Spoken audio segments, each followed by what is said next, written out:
18 yoshda milliarder bo'lish mumkinmi? Ha, bu haqiqat. Kevin David Lehman oddiy o'smir edi, lekin u hayoti boshqalarnikidan farq qilardi. Uning otasi Germaniyadagi yirik savdo tarmog'i DM kompaniyasining ulushini sotib olgan edi. Keyinchalik bu ulush Kevinning nomiga o'tkazildi. 18 yoshga to'lganida u rasman milliarderdan biriga aylandi. U shov-shuv qilmay, intervyu bermaydi, ijtimoiy tarmoqlarda deyarli ko'rinmaydi, lekin uning boyligi milliardlab dollarlarga teng. Ba'zilar omad deydi, ba'zilar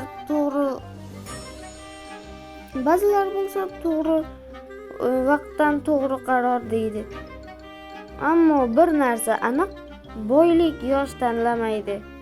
Savol shuki, sen 18 yoshingda nima qilayotgan eding?